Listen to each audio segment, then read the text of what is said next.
Après des records atteints en milieu de semaine, les investisseurs reprennent leur souffle. Le CAC 40 termine la séance à plus 0,06% vers les 6169 points dans un volume d'échange en dessous des 3 milliards d'euros. Du côté des valeurs, la tech est recherchée grâce à la hausse de la veille à Wall Street.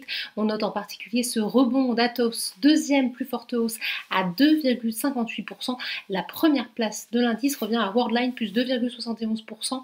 De hausse. De son côté, Legrand termine sur une progression de 1,71% avec un nouveau pic atteint à 82 € l'action.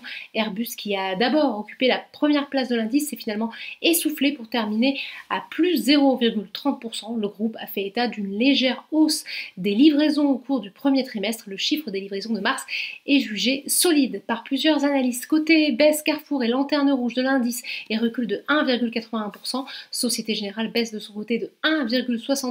Morgan Stanley a pourtant relevé son objectif de cours de 20 € à 23 € et confirmé sa recommandation pondération en ligne. Michelin, moins 1,27%, est pénalisé par Stifel qui annonce avoir ramené sa recommandation à conserver sur le titre tout en estimant les nouveaux objectifs du manufacturier bien intégrés dans les cours de bourse. Sur le SBF 120, Valneva toujours en hausse après l'annonce mardi de résultats positifs des premières phases de test de son candidat vaccin contre la Covid-19.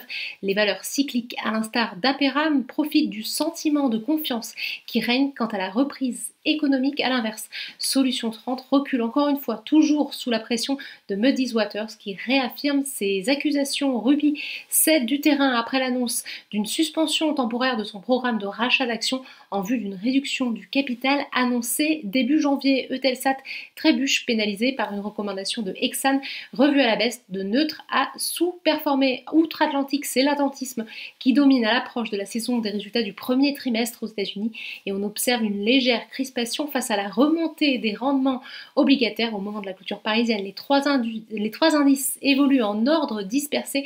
À noter quand même que l'indice S&P 500 a atteint un nouveau sommet en séance de 4100,47 points. Voilà, c'est tout pour ce soir. Je vous rappelle que vous pouvez désormais retrouver le débrief bourse en podcast sur toutes les plateformes d'écoute disponibles. Vous pouvez également retrouver toute l'actualité économique et financière sur Boursorama.